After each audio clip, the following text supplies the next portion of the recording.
so I think we're good. Okay. Call to order the regular meeting of the Rio Dell City Council. Roll call, please. Mayor Garnes, Here. Mayor Pro Tem Woodall, Here. Councilmember Johnson, Here. Councilmember Strand, Here. Councilmember Wilson. Here. City Manager Knott, Here. Chief of Police Connor, Here. Finance Director Dillingham, Here. Community Development Director Caldwell, Here. Water Roadways Superintendent Jensen, Here. Wastewater Superintendent Taylor, Here. and City Clerk Dunham. We're all here. All right, thank you. Please stand for the Pledge of Allegiance. I pledge allegiance to the flag of the United States of America and to the republic To the Republic for which for which it stands, one nation, under God, indivisible, with liberty and justice for all. liberty and justice. For all.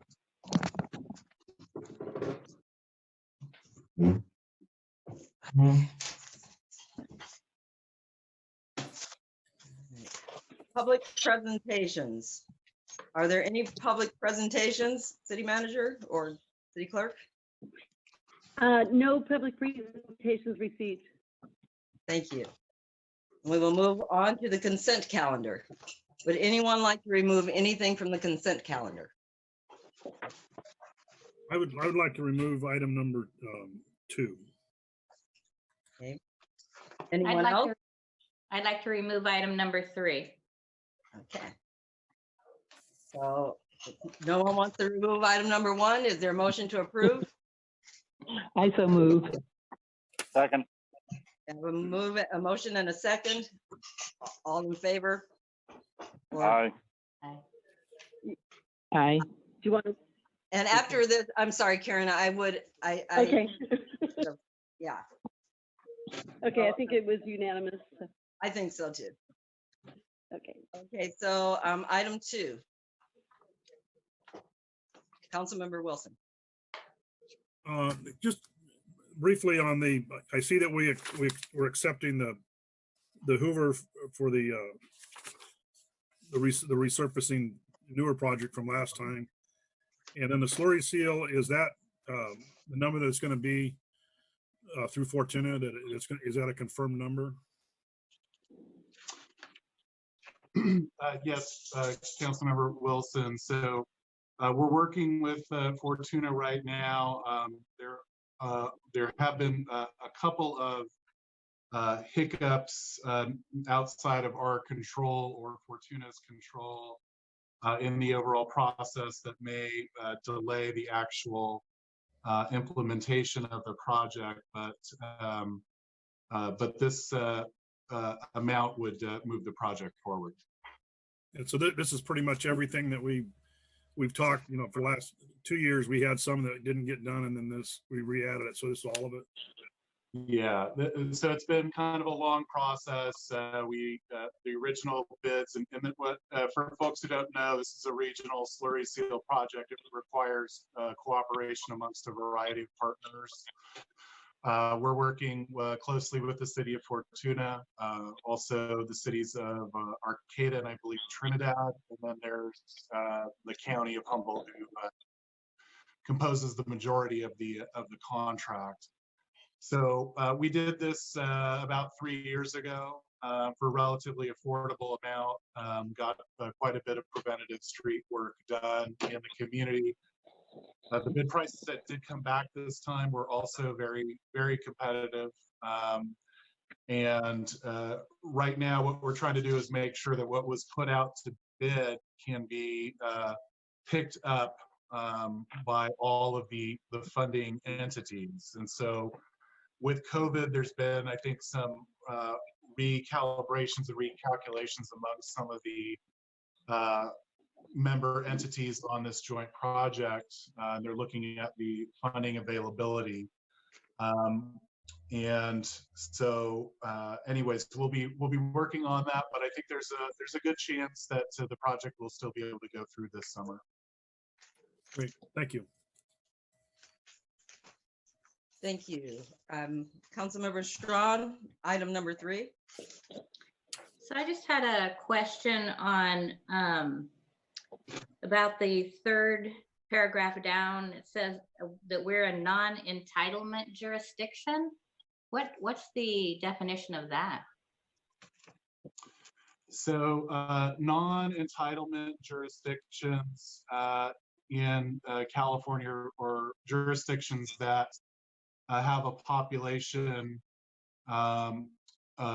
under a certain number that requires all of us to be competitive in terms of how the grant allocations are funded. So larger cities generally get an allocation of CDBG funding every year. It's very predictable that they do projects with. For the smaller jurisdictions, including the smaller counties, it's a competitive process. And I think Kevin might remember the exact specific number of population.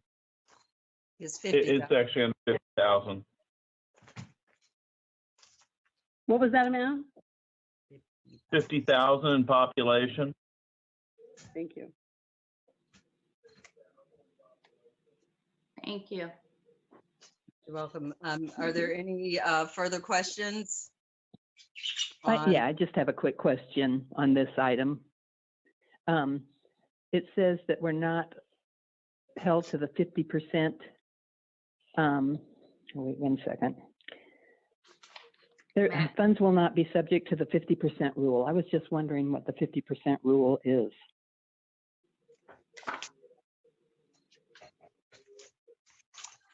There's, I believe, a set aside that's specific to housing funding. I think that's what they're referring to with the 50% rule. So I don't know if Kevin has a better answer than that. You know, there's actually 2 spots in the staff report on page 22 of your packet that refer to 50%. And people in poverty weight at 50%. That's one of the allocations. Or people in poverty weight at 30%, pre-1940 housing units weight at 50%. I can't tell you which one of the 3 that you're asking about, unfortunately. Oh, it was on the first page where the first bullet section is, and it says funds would not be subject to the 50% rule in that on 21 on the first bullet section, the last bullet. I do see that now. I'm not exactly sure what that means, but I have to look into that to give you an accurate answer. Oh, okay. It was just a curiosity, so that's fine. I can get it from you some other time. Thank you. Thank you. Are there any questions submitted from the public?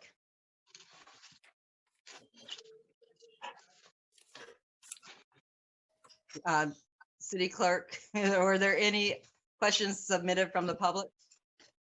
Oh, I'm sorry. No, there were not. Okay, thank you. If the council is satisfied with the answers to items 2 and 3, is there a motion to accept them, to approve them? Make a motion that we accept items 2 and 3. I second.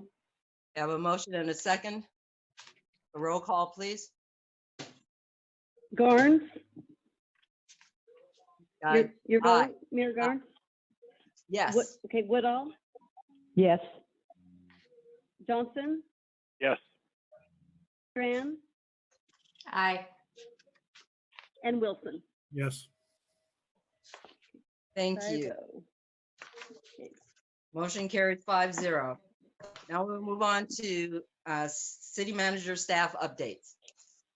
City manager, please. Thank you, Mayor Garnes, members of the council. The staff update begins on page 25 of your packet. The staff over the last couple of weeks has issued another Every Door Direct mailer, this time related to the U.S. Census, encouraging local residents to complete the U.S. Census. We also updated the LED sign to reflect that and set up an essential workers banner thanking essential workers for the city. So I think this is an important message that may have gotten drowned out in the response to the COVID-19 crisis, but we do need to make sure that residents are filling out their census paperwork. This process right now is currently largely online. And there is, my understanding is there is free Wi-Fi at the library. You don't have to enter the building. You can sit on the porch or just outside and have access to free Wi-Fi to help fill out those forms. I do believe that if residents do not fill out their census form online, that they will eventually be sent a paper copy to fill out. So that'll be coming up next. So, you know, Regarding- manager, Yes. form did already come out, and online actually has been a problem. I tried to do it online and it just kept looping me. So I ended up sending my paper copy back, but, so there might be a hiccup there. Okay. So you're aware. Yeah, certainly it's really important that people be persistent and make sure that they're, you know, counted, but also that, you know, people who might not normally fill out this paperwork are encouraged to do so. You know, it's very, very important. The city has been hampered quite a bit over the past decade by some information that I think is skewed towards representing the city as a wealthier community than it is. Also, this last week, we have been able to ramp up the participation in the volunteer corps. We have new volunteers signed up. We also distributed 40 food bags last Friday. We're currently waiting on a shipment of 2-ounce hand sanitizer bottles, which we did secure hospital grade hand sanitizer. And when all of that is set up and ready to go, we will go ahead and issue that to the public while supplies last and do a distribution of that utilizing the volunteer corps. I was hoping to have that done by the end of this week. Unfortunately, it looks like the order for the hand sanitizer bottles has run into some problems, either that or the information about the shipping status has been accurate. But we're trying to track that down and bring that material in. And so with that, I'll return to the council and see if there are any questions for staff. Thank you, city I manager. have one. Go for it. I have one. You go ahead, Councilmember Woodall. Oh, okay. The question is the hand washing station up at the bulletin board, community bulletin board in town. Does anybody take care of that? I walked by it today and I don't think I would personally touch it. I was just wondering, is anybody cleaning it? Is it kept full? Yeah, it's serviced once a week. So the company that does that servicing comes around every Friday. Okay. Okay, thank you. I had a couple questions for. Go ahead. What is the one with various discussions with attorney on PHO? What does PHO stand for? So public health officer. So those are just discussions on how, if we are needed to make those enforcements, how do we do those legally? So fortunately in the city, we've had very good compliance with the orders, voluntary compliance. I'm actually, really impressed with that level of cooperation.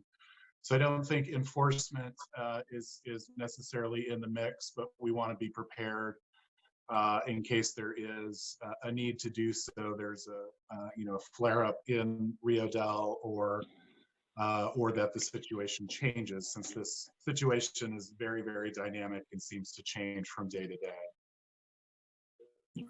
Thank you. That's all I am. Okay, are there questions for any other staff? Mayor Garnes, Councilmember Johnson here. I have a question of finance folk Um, the water sewer billing cycle is, 2/3 of the way through the month, and I was just wondering if we are receiving our normal cash flow from that. And I'll defer to Cheryl if she's able to answer the question. Can you hear me now? Sort of. Go ahead. I believe that at this point, Okay. I can confirm that and give some more information in in the council boxes. Could you repeat that? I'm sorry, Cheryl. Could you repeat I have that? really bad reception. Ah, okay. I believe that we're getting about normal compliance. In other words, when we sent out the overdue notice, it was the same number that we normally send out. We haven't gotten them back yet because they're due, like it says they're due on the 26th. So I'll let you know at the end of the month how it looks. Thank you very much. Thank you. Are there any other questions of the council, from the council? No. No, okay. If I could have ask Chief Connor to kind of go over this past weekend so that everyone's informed on what was happening down at the southern end of the Wildwood, please. So we've had, this last weekend was relatively crazy in our homeless population. I'm not exactly sure what's going on. We had 2 serious assaults where homeless men were seriously battered. Both went to the hospital by ambulance. We have yet to determine whether those 2 are related or who the suspects may be. We have also had numerous complaints from the public about the homeless population on the Edwards area, causing noise, disturbance type calls. I believe some of that is coming from across the river because it kind of echoes in there. But both Sergeant Bouchain and I spent some time walking the trails in that area. I discovered one new homeless camp that I was unaware of. And I spoke with the man who was camped at the location commonly known as Stoner Stump. He has moved on. He was actually one of the victims of an assault that happened the next day near Rigby and Davis. I don't know where he is staying now, but it's been trying. There was also another assault that took place on the south end of the Eagle Prairie Bridge on Sunday night. And that was an intoxicated woman, very intoxicated woman, one of our people we deal with on a regular basis, who got into a fight with a young woman. Thank you. This is a subject I asked you to just bring us up to speed so that we were all aware, because at some point we're going to have to try and sort out something we can do to maybe help the situation. And so I just wanted everyone to be on the same information page, that we were all aware of what's happening. Officer Fielder talked to the folks at the resource center now, and they are estimating that there are 3 times the homeless population as there were here 6 months ago. And nobody is exactly sure why that is. But you see more people on the street now because there are more people on the street. Right. Thank you. Are there any other questions of staff? I had Chief Connor. Do they lock the Edwards gate at night? So that was one of the requests from one of the residents on Edwards. We've been locking the gate now for about a week and a half. And there was a few problems making sure everybody had a key. So one night it was left open, and that night was problematic with trucks racing up and down Edwards. But I've unlocked the gate, I believe, the last 4 mornings in a row. So it's pretty steadily being locked at night now. Thank you. Thank you. I have a question. Go ahead. For Kevin, Community Development. You have listed here, prepare letters to local businesses regarding financial assistance. Have those letters gone out and have you had any response? Yes, I did prepare that letter. That letter did go out. It may not have been in the final form that I prepared it. I passed that on to the city manager and he made some revisions to it and it did go out. And you'd have to ask the city manager if we've gotten any response. And the answer is that no, not at this time. Okay. When did those go out? Have they had time to respond or? Yeah, there's actually been 3 letters there. I distributed them to the council's inboxes at City Hall. They went out at different times. I think I have copies here somewhere.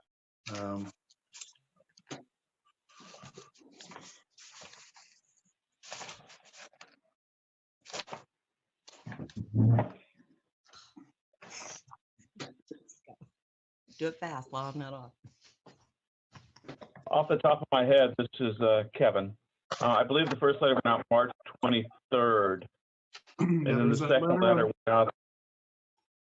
There was a letter on March 23rd, April 8th, and April 10th. Thank you.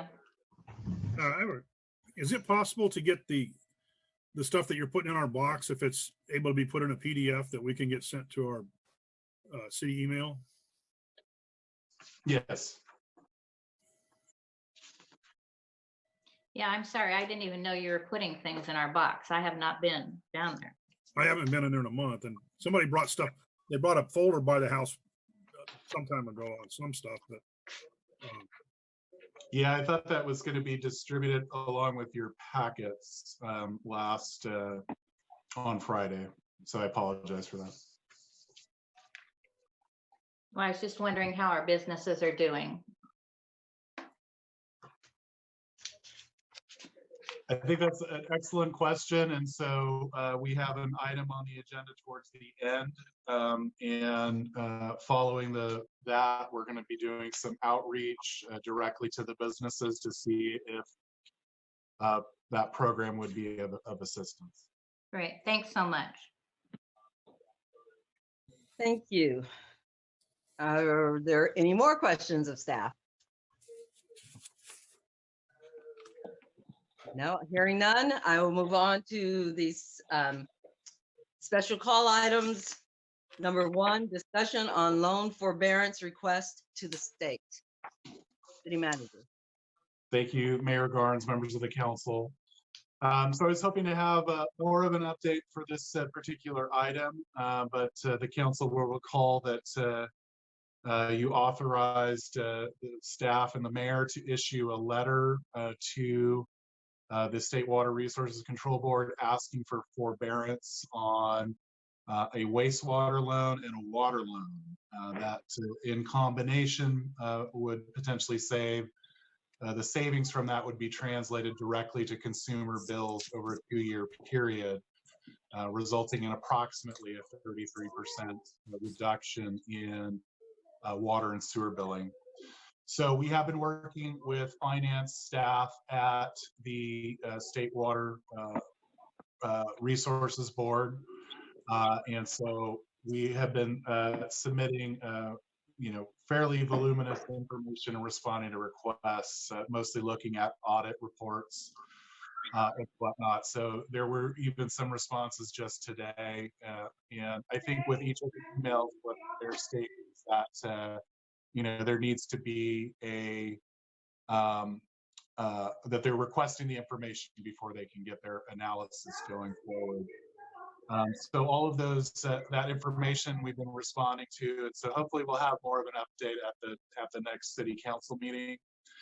And Cheryl, I don't know if you have anything to add to that. No, I'll go with the lots of info. Thank you. Are there any questions for the city manager?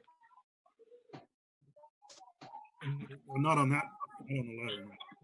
Okay. So hearing none, we will move on to the discussion on Measure Z and possible issuance of letter to the county. City All right, manager. thank you, Mayor Garnes, members of the council. Attached to the email that went out earlier this morning announcing the Zoom call-in information was a letter, a draft letter. We were unable to get it attached to the agenda last Friday. So I just want to make sure that each of the council members has looked at this and received it.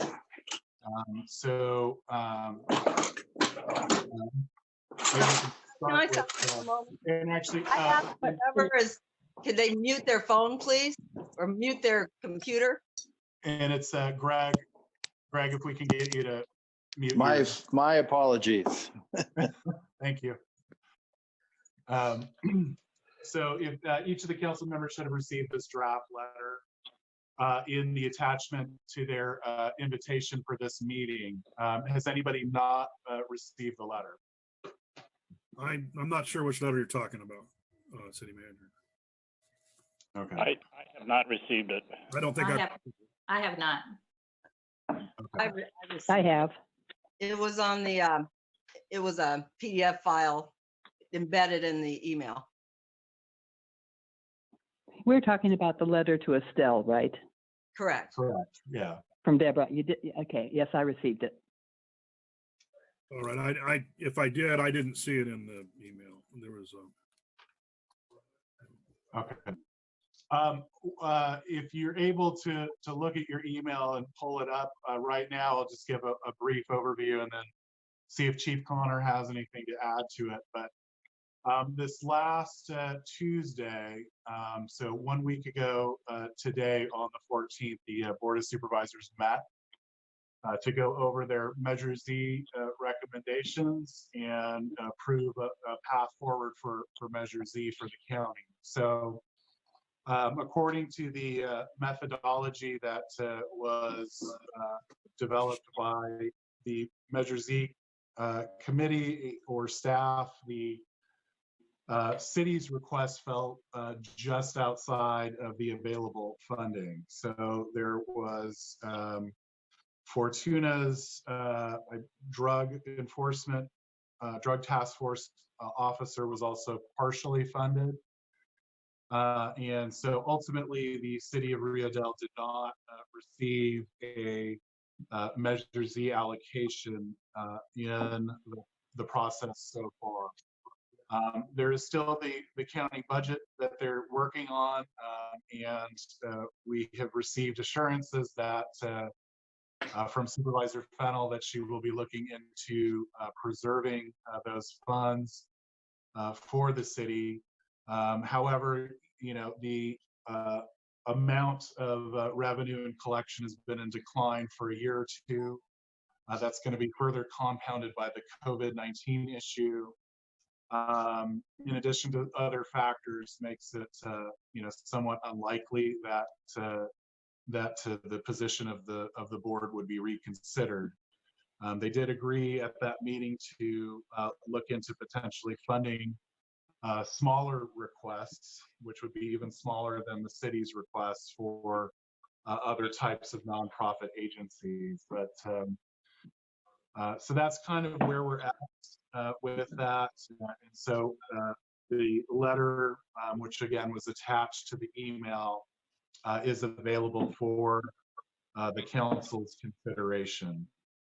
And you know, if everybody has access to it, just needs a couple minutes to read it, I would suggest that we go ahead and just take a couple-minute break, 2-minute break, and let the remaining council members read the letter.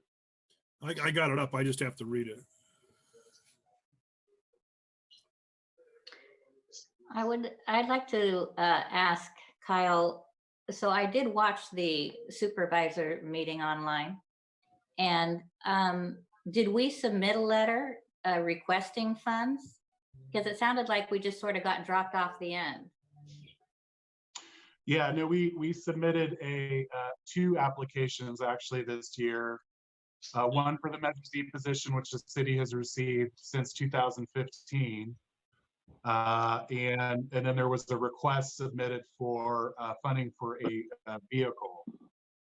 Those were the two requests. The vehicle fell farther down the list, and it was my understanding that when the Measure Z committee had looked at it, they had recommended that the clerical position continue to be funded.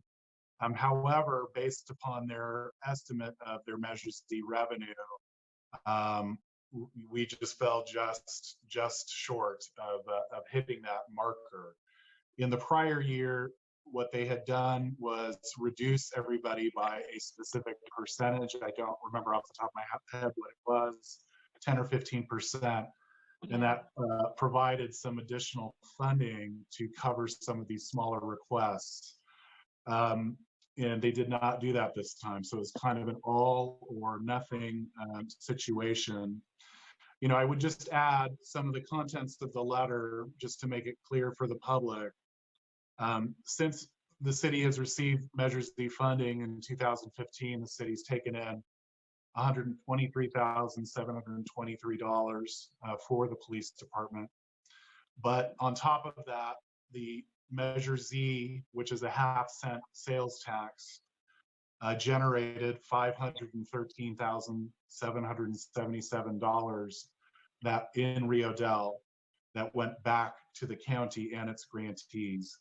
So we always looked at it as a reasonable deal where there were some funds that the city was getting out of the Measure Z program, but the bulk of it was still going to where it was originally intended, which is really to the county to be redistributed, you know, based upon need.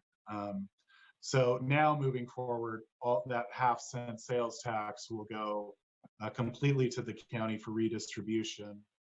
I wouldn't say that the city doesn't get anything out of it because law enforcement and public safety involves a lot of different aspects of the public sphere. It includes the district attorney, the public defender, accountants to manage the funds. It includes really a whole array of things. But in terms of, it also includes the fire districts and the Fire Chiefs Association receiving a fairly sizable allocation of the funding. So there's still some benefit coming back to the community in general, but what marks this one as unusual is that the Rio Dell Police Department being really the only agency that made a law enforcement agency that made a request that was denied. So the letter basically just points that out.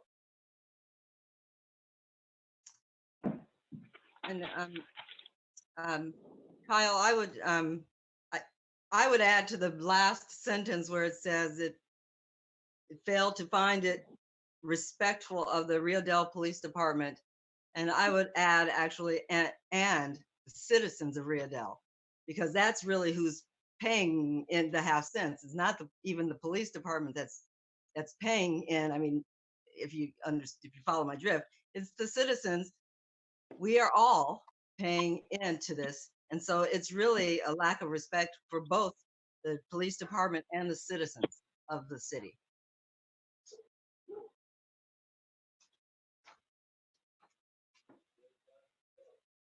Deborah, Yes. I just have a quick question for Kyle. Kyle, is it true that they funded something in Trinity County? Yes.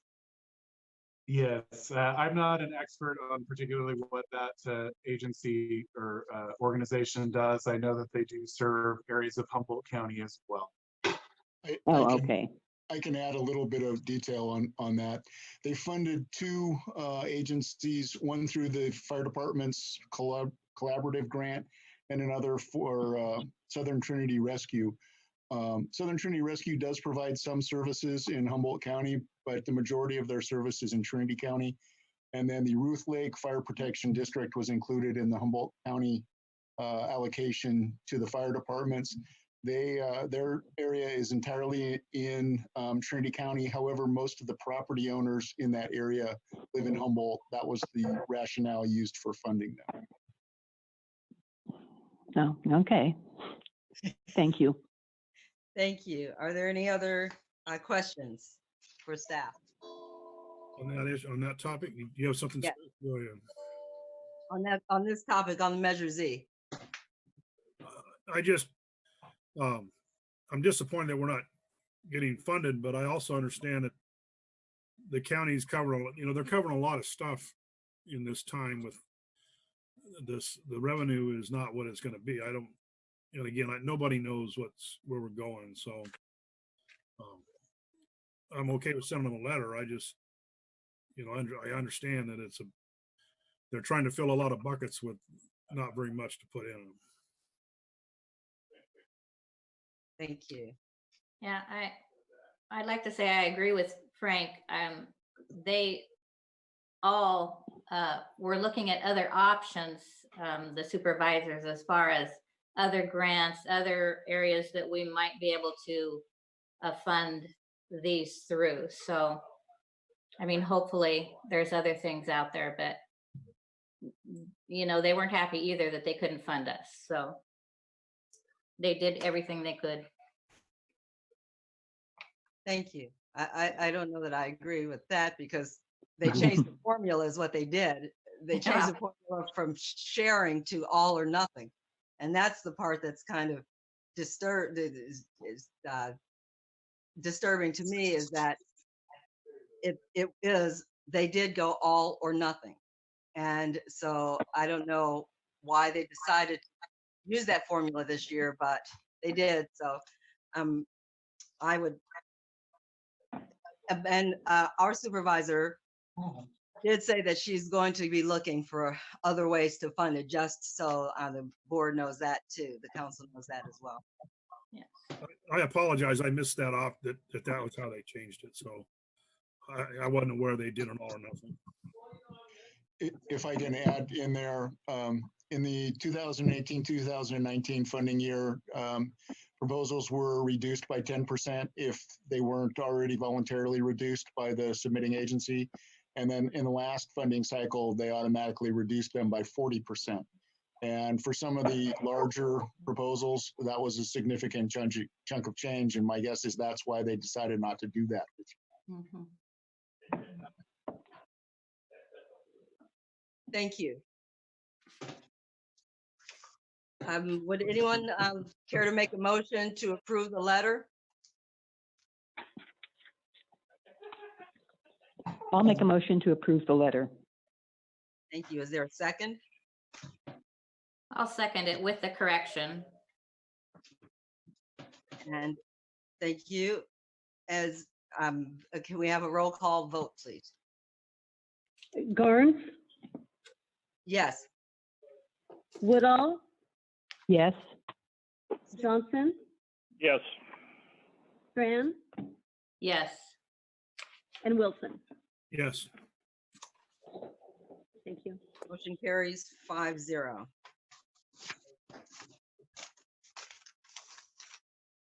And we move on to an update on the coronavirus, please.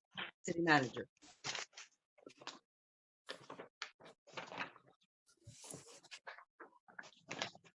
All right, thank you, Mayor Garnes, members of the council. So in light of the COVID-19 threat, the city began its responses back on March 11th with the cancellation of the League of California Cities Redwood Empire Division planned meeting here in Rio Dell. So that now seems like that was a very, very long time ago. But we've been through a number of changes, including these Zoom meetings, as well as implementation of work at home for some of the City Hall staff, including work at home for some of the public works staff. We've updated the continuity of government plan. We've updated the physical setup in City Hall. We have implemented or attended various conference calls on COVID-19. Seems like there's about at least 2 a day, if not more, on various aspects of COVID-19. There's the closure of the front counters for the city hall and the police department, based on an announcement from the incident commander, the sheriff, late in the afternoon today. It looks like we'll be working on reopening, prudently reopening city hall and the police department.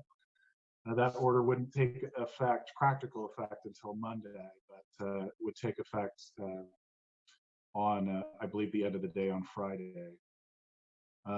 We have issued several educational efforts through newsletters and postcards and other direct communications with local businesses through correspondence.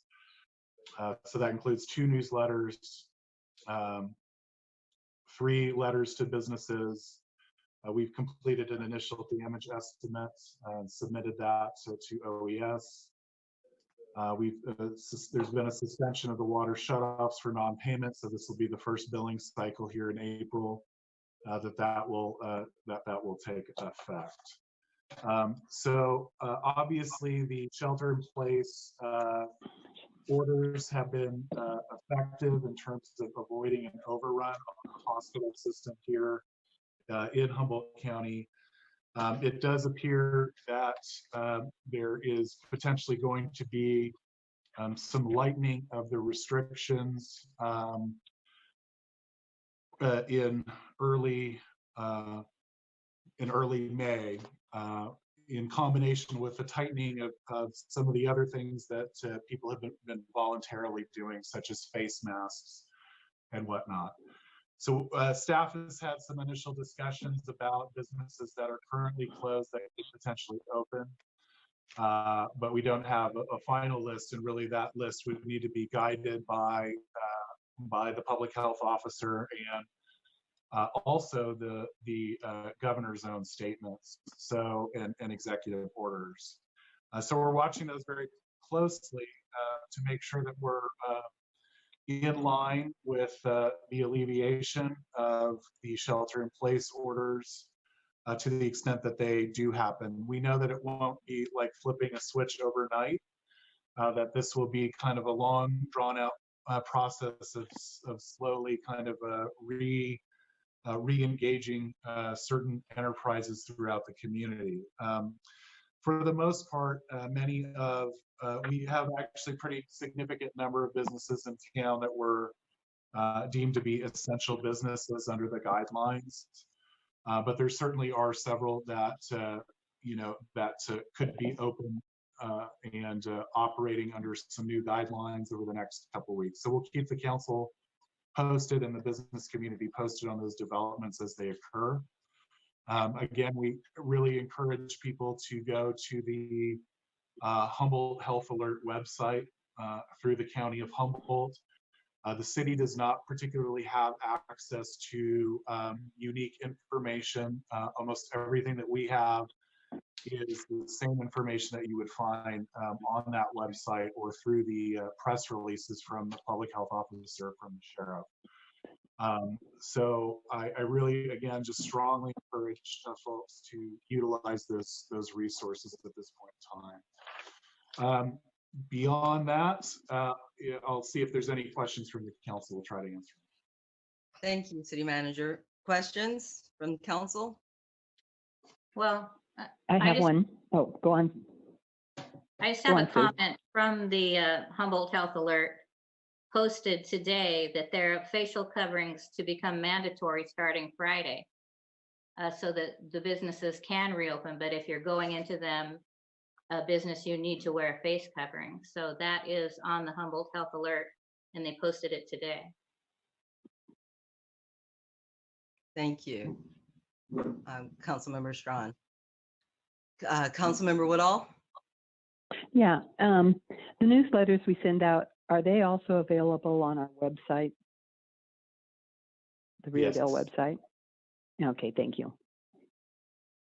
Councilmember Wilson, any questions? No questions. Councilmember Johnson? No questions. Thank you. So that is the update on the coronavirus, and now we will move on to ordinances. Approve resolution number 1450-2020, establishing a business resiliency emergency loan program. City manager. Thank you, Mayor Garnes, members of the council. This item is on page 31 of your packet, towards the back of the packet.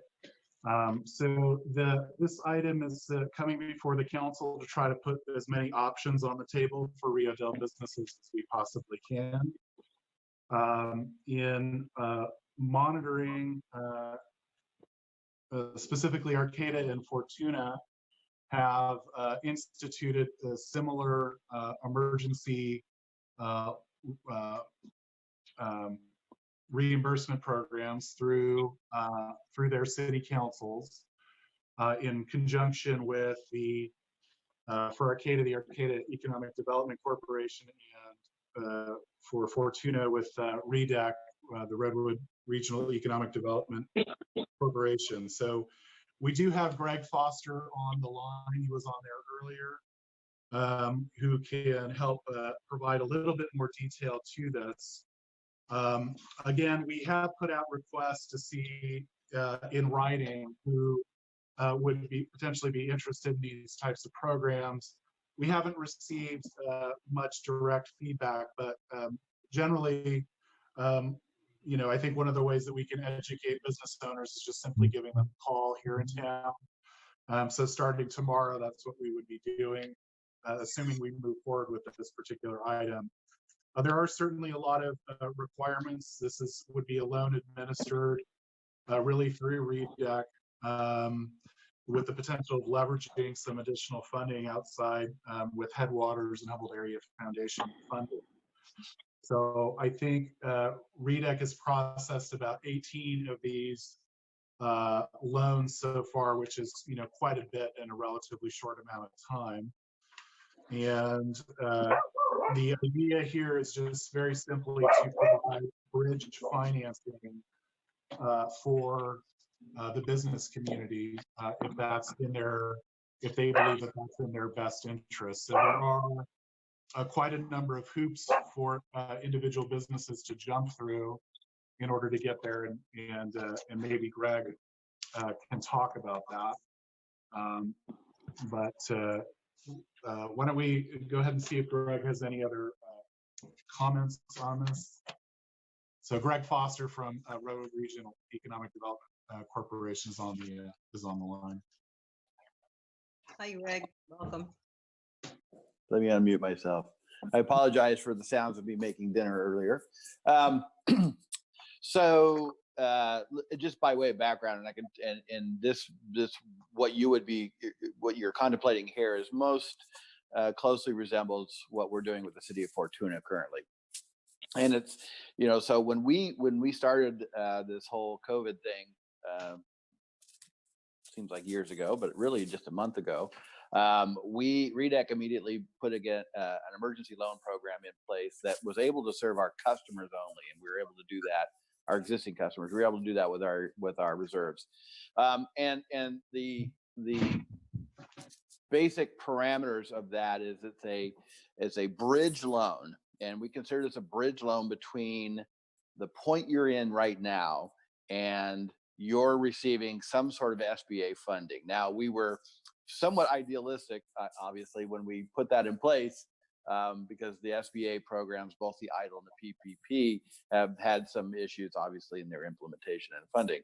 Nevertheless, we still consider it that. And so what we are offering is a 2.5%, which is very low interest for us, especially, loan that is made, excuse me, with a 6-month payment deferral. So the first payments are not due until November 1st currently, and then a 5-year payoff time after that, fully amortized, or you can pay that off early with other funds. We require all businesses who are participating in this program to be registered and participating with the Small Business Development Center. So they're getting business advising from the SBDC, and they're kind of doing the first cut run at the loan applications. So when we knew we needed to meet a broader need than our own portfolio, and so we were able to, through our existing relationships with Humboldt Area Foundation and the Headwaters Fund, able to modify our contracts with them to allow us to make loans as described earlier. But we were able to then split those loans into 3 participations. So for example, if we did, a $90,000, well, it doesn't go that high. A $9 loan. We don't go that low, but it would be $3 for each person. So for every dollar that we put in, we get another dollar from Humboldt Area Foundation and the Headwaters Fund. And the other point to that was because we're split up now, REDEC, in 4 different houses in Humboldt County, and we're not issuing checks. We're doing direct deposits from the bank online. The entities place their funds with REDEC as a trustee, and so those funds. Before it was, we would make a loan, we would then request the funds and sign a participation agreement. Now we're set up separate accounts for these folks, and we're managing it with them. So with the city of Fortuna, they had contacted us and said they would like to offer loans, excuse me, to their constituent businesses. And I thought that was a great idea. But what I said was, rather than doing it all yourselves, go through us. And because we're county-wide and we already have other funds, what we can do is then leverage your dollars 3 to 1. So not only can we spread I think they put they put $150,000 on deposit with us, but because we leverage that with the other funds that we have, that essentially is $600,000 for them, right? And so if we do a loan in Fortuna, say it's $10,000, we would spread that among $2,500 from each of the 4 entities. And so that not only spreads risk, but it allows more money to be invested. Now it has to be said that we will, regardless of whether or not Rio Dell participates with REDEC, we still make loans in Rio Dell and would if we had an application for this program. It's just that we would not have Rio Dell's participation. It would be a 3 to 1 rather than 4 to 1. Excuse me, 2 to 1 rather than a 3 to 1. And so, this would allow you, I think the benefit we've had with Fortuna not only is that we can sort of leverage their dollars and reduce their risk, but, we're a small agency of 3.5 FTEs. We don't have time to go out and beat the bushes and find, the folks in the communities and don't know the people, the businesses, the communities, as well as, for example, Diana Rios from Fortuna Business Improvement District and Merritt Perry, the city manager, they're really sort of doing the first cut and doing the referral. So that's kind of the way it works. And then we track it as people pay, if they pay. We would then, of course, do what we do with the Headwaters Fund and the Humboldt Area Foundation already, which is each month as those payments come in, we remit back those principal and interest payments back to the cities. Now, I got to say, this is streamlined. We are taking liens on these businesses, but we are in a strange new world right now. And so our risk profile is, for this new money that we put out, is considerably higher than what we've done before. But we felt that we needed to do that. So that's what we're doing. So that's kind of the nutshell what our program is. And we built upon existing relationships. This is very well documented in terms of how we do participations with Headwaters Fund and the Humboldt Area Foundation. We just are sort of rolling that out to other jurisdictions now. So Thank you. I'll take any questions. Yes. Thank you very much. Mayor Garnes, if I could just add a little bit more to what Greg is stating. For the city, the council was able to establish a $300,000 economic development fund with the current year budget. Included in the funding out of that fund, there was a budgeted amount of $45,000. So the attached resolution would also do a minor adjustment to make an additional $5,000 available in the budget for just a clean $50,000 contribution. We had hoped originally that these funds could be used to expand the economic base of Rio Dell. Unfortunately now, we're concerned about an economic contraction and making sure that our businesses have as big of a fighting chance to succeed as they possibly can. So this money is largely budgeted. It's available. It's available specifically for economic development or to help prevent economic undevelopment in this particular case. And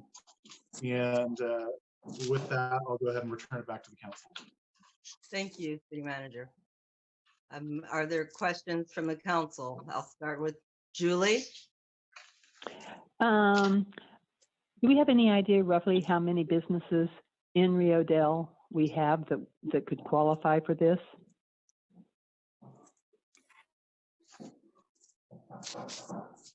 I I guess that would be a question for Kyle. Yeah, well, yeah. He seems to be thinking. I don't know exactly. I think the demand is going to be relatively low just because of the size of the community. The fact that many of our businesses have been deemed to be essential and are functioning at a lower level, but still functioning.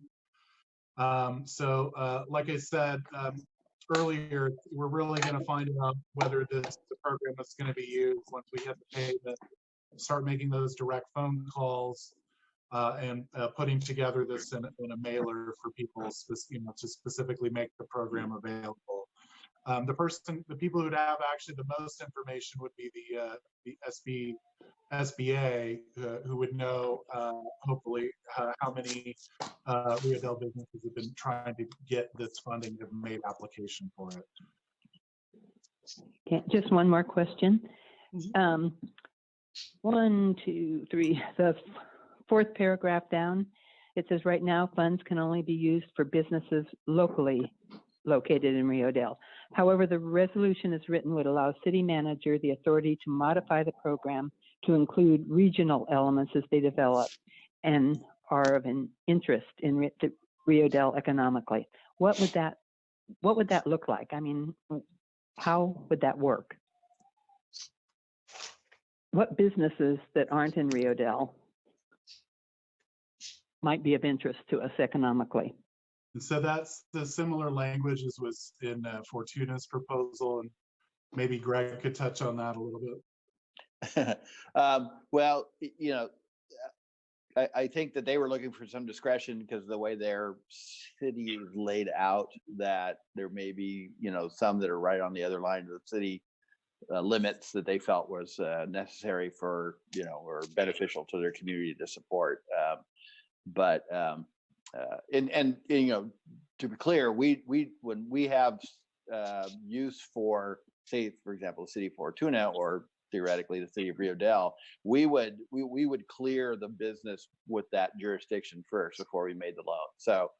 So we would, hey, Kyle, this business says they're a Rio Dell business, do you have interest or authority or even approval of putting loans into that? And I think that's what they were aiming at, just a little flexibility on the margin of the city limits. I think a potential example could be the Palco Pharmacy. I don't know that they would request any of this financing, but as the only pharmacy within 5 minutes of town, might be advisable to see what could be secured if we could assist in the financing of something along those lines. Okay, thank you. Councilmember Wilson. My question is very similar to Julie's, that I guess the terminology of what's of interest and who defines the interest is in the interest of Rio Dell. And so this isn't like taking the money can be, like say somebody in Fortuna, there's a possibility something could be in our interest, but it just seems like that Rio Dell should have a pretty strong ability to control that and make that determination. I see the way that the resolution's written, that it's given over to the city manager, and then he has full authority to pretty much do all the steps. And my feeling is that if there is something outside of our city limits, the city council should have a voice in that. And that can be done in whether an emergency meeting. We're doing all this Zoom stuff now that we're able to look at what's really going to benefit the city of Rio Dell, because we don't know where this is going. We don't know. I think when you find out talking to some of these businesses that are struggling with just takeout, and it's marginal anyway. All of these food businesses are generally pretty marginal. Yep. There's some other businesses here down repair shops and stuff that are there. So that's my concern, is that we really have that the city really has a control over who gets looked for these loans. Thank you. Councilmember Strawn? Yeah, I agree with Frank that it should be brought before the council in all circumstances, and that these are established businesses, not businesses that are wanting to come into town or trying to become new. These are established businesses who are, you're going to be putting liens on the business, right? So they have to be established. They're not new. Right, and these aren't guaranteed loans. I mean, when we actually underwrite these, and again, our underwriting has been streamlined, but one of the things that we've been very clear with the Small Business Development Center, who is our primary referrer for these loans, but also with the City of Fortuna, is we're making loans to a business that was already successful, that needs cash flow because of the crisis. And so we have turned down loans that came in. We asked for some historical financials. And we have turned down loans where we said, you were failing anyway, and this is not the appropriate. There may be another time that was appropriate for you to come to REDAC and see if we can help you in the SBDC. But this program is not that. This program is to help a business that was doing fine. They may not be getting rich, but they were doing fine. And this specific incident is what has led to a cash flow issue because of lack of revenue. Primarily, or it could be another source of problems, but that's an important criteria, and so we're not funding somebody who's had a history of losses. Great, thank you. And of course, SBA has been. We just went through the first course of President Trump's out there, and I know local businesses who have been approved, and so. It'll be interesting to look at how that's also rolling into this.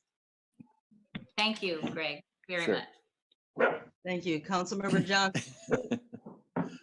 I have no problem with the fourth paragraph on page 31, authorizing the city manager to speak on behalf of the city for regional elements. I attend enough meetings. I don't need to attend another one. I have total trust in the manager. That's your full comment, Councilmember Johnson? Full comment. Okay, thank you.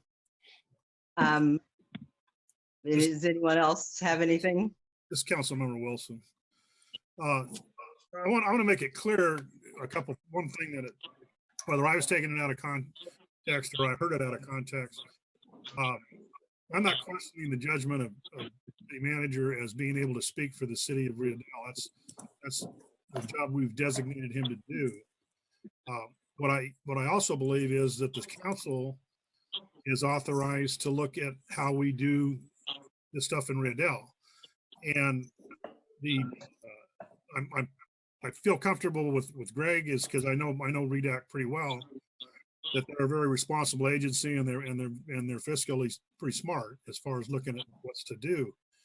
But I was elected to look out for the city of Rio Dell, and at this point in time, with the limited resources that we have and the gravity of this situation, I think the council, along with the city manager and the rest of the staff, Kevin is certainly a key player in this because he works with the businesses and he's got a mind for that that we be involved as a group, and that those decisions would be made in conjunction with everybody of the council and city manager and Mr. Foster.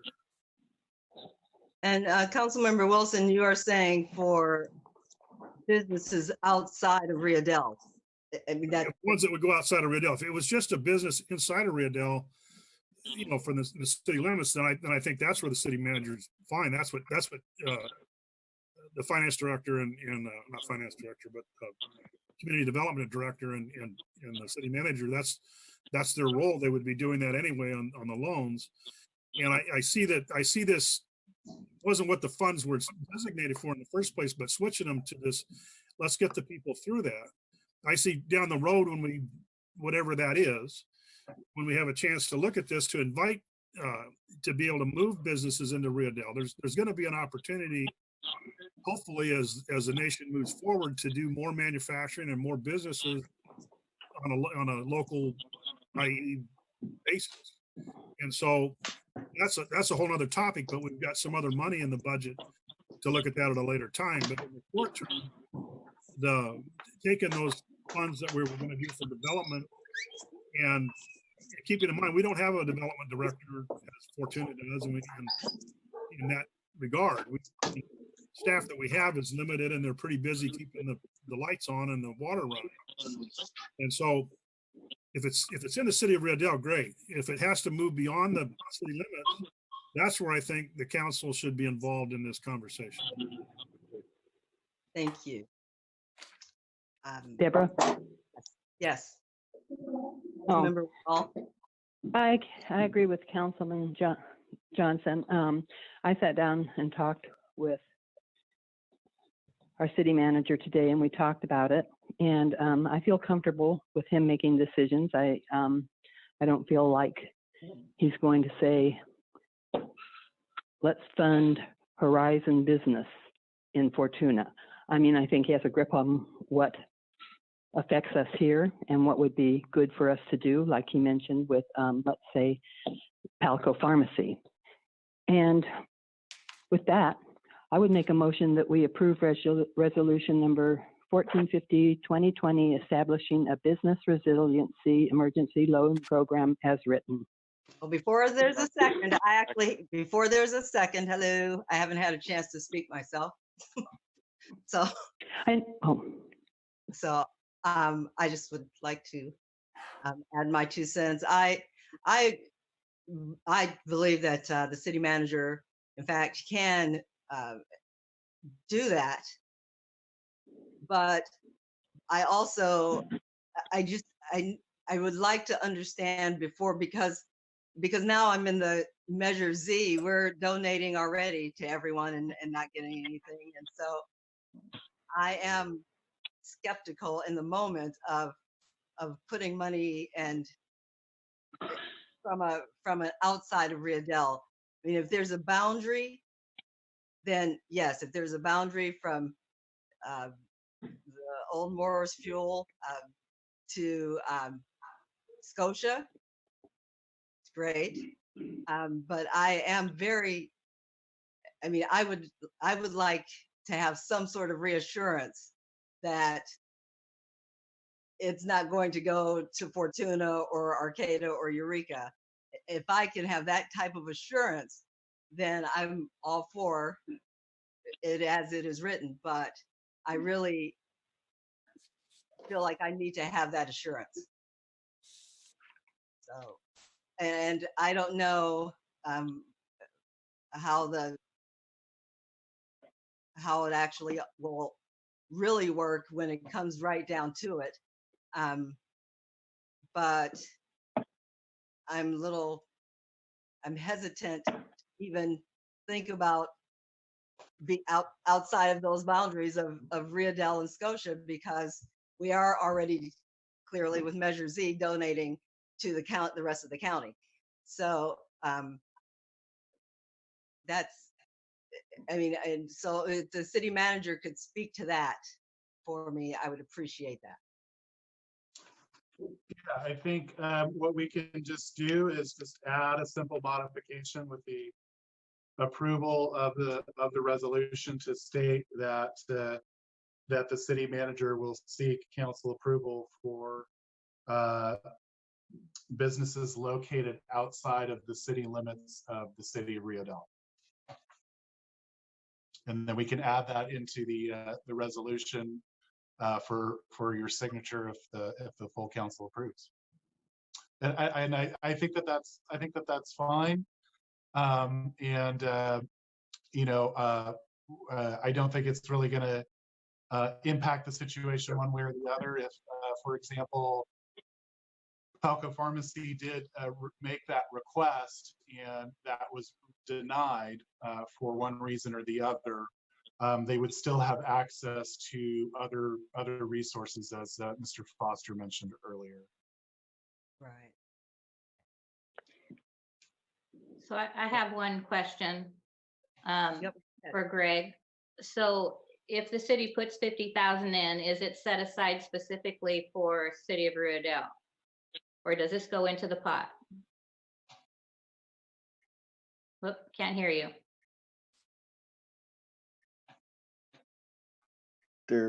You'd think after doing 3 of these calls a day, I would learn to unmute, but I'm on my phone, not my computer right now. So yeah, so it would be specifically set aside. And what we do actually is for each loan, we do what's called a participation agreement.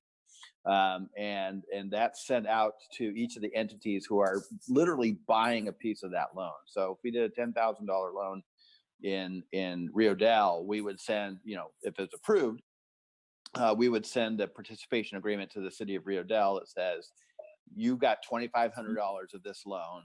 REDEC has 25, Humboldt area in the Headwaters Fund each. So it's very specific there. And then we track that all separately. There's at least 2 of you, if not 3 of you, have been on my board, and you know how persnickety we are about tracking our funds there. So we're very good about separating it. And in fact, you know, the city of Fortuna and the Humboldt Area Foundation say any funds not spent by the end of September will be returned, and then the rest, of course, would be in the loan funds, and we would be paying, you know, starting November, knock wood, would be paying you those loan payment, your portion of the loan payments and interest each month as they come in. And one other question for Kyle. So we had approved a $30,000 loan, I thinking off the top of my head. Is that in addition to this 50? I'm not sure what $30,000 loan. For people to come in and you were at your discretion. It might have been for new businesses, for new development. I'm stumped. I don't know. Can I speak? 300,000 that we set aside, Sue?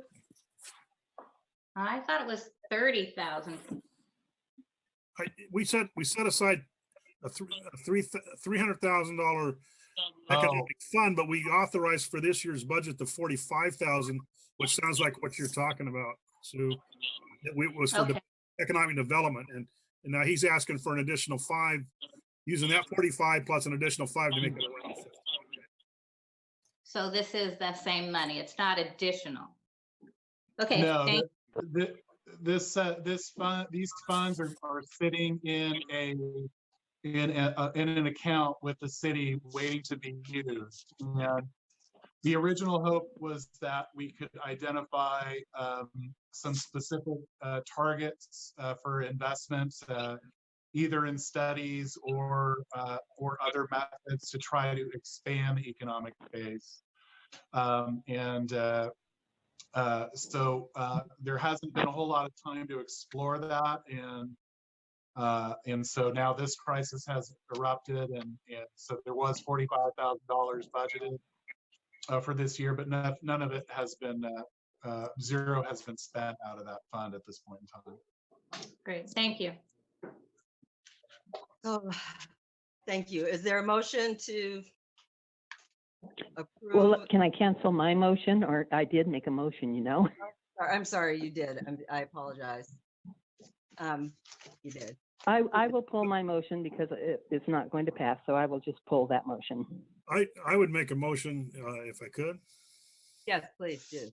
I would make a motion that we add the city manager's line. He said an adjustment to the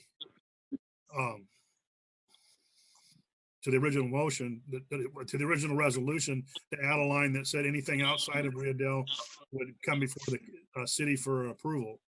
Isn't that correct, Kyle? Correct, before the city council, yes. And so I would make the, basically to accept this motion with that proviso in there, that he would, anything out of the city limits would come to the council. And then the ones that are in the city limits, the city council, I think it's written that way, that the city manager has the ability to approve the ones within the city. There's a second? Is there a second? I will second the motion. Can we have a roll call vote, please? Yes. Garnes, Yes. Woodall, Yes. Johnson, Yes. Tran, Yes. and Wilson. Yes. Motion carries Irene? 5-0.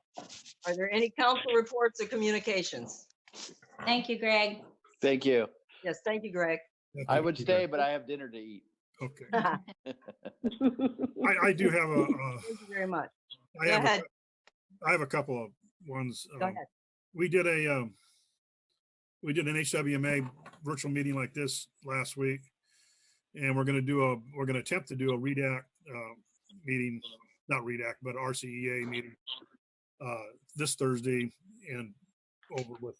That's going to be interesting because there's a lot more people and they got to work on this stuff. But it's Zoom is really working out nice as far as being able to communicate. And the other thing that I wanted to comment on is some of the local businesses that are open, in particular the CNC Market. Because I sit here and I watch the traffic out of boredom. You watch who comes and goes, the trucks, and do go over there occasionally. It's been criticized that their prices are really high or they're gouging, but they're not. He's making minimal dollars on his product, but he's trying to get all over the place, bring a product in to serve the community. And I really would like to see him succeed and have a place for the city. I mean, it's really advantageous that particularly around lunchtime and dinner time, you see that people show up, that they're not having to go to Fortuna, they're not having to go to Eureka. You might have to pay a little bit more for something than you would at Costco, but I don't want to go deal with Costco if I can go across the street, drive a mile to a local business and benefit a local business. So I just want to put a plug in for that, and any other local businesses, Dollar General, Drones, DJs, the Shots Coffee, all of those places, rather than go somewhere else, if you can spend it here, it's really going to help. Thank you. And, Any other? Mayor Garnes, can I ask that 1765, I think that might be the clerk, put their phone on Yes. mute? Thank you. Sure. Thank you. Are there any other council comments or reports? Councilmember Woodall, No. Councilmember Johnson, No. Councilmember Strong. No, our HCOG was canceled this month, so no.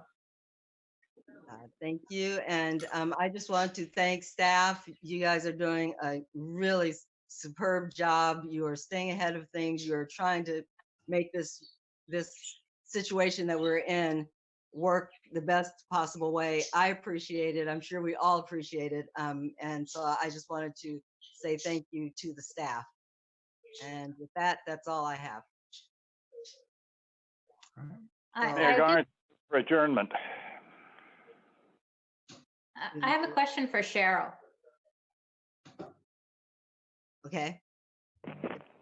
You were going to look up some numbers. I was wondering if you could look up the 1%. Are we, I know Governor Newsom has suggested that all of the 1% sales tax be held. I was wondering how that was going to affect our city and our income. I don't know if you can hear me, but it's really early for us to figure that out. I think it'll take almost the whole quarter. Yeah, but I mean, But what did we bring in last year? Now, Sue, I think we might be venturing way off the topic. I mean, that's all agendized item. Yeah, but I just was looking for the number. Okay. Thank you. Thank you. And so there was a motion for adjournment. I'll second that. We have a motion and a second. Meeting adjourned to our next meeting the first week of May. Thank you. Thank you. Thank you.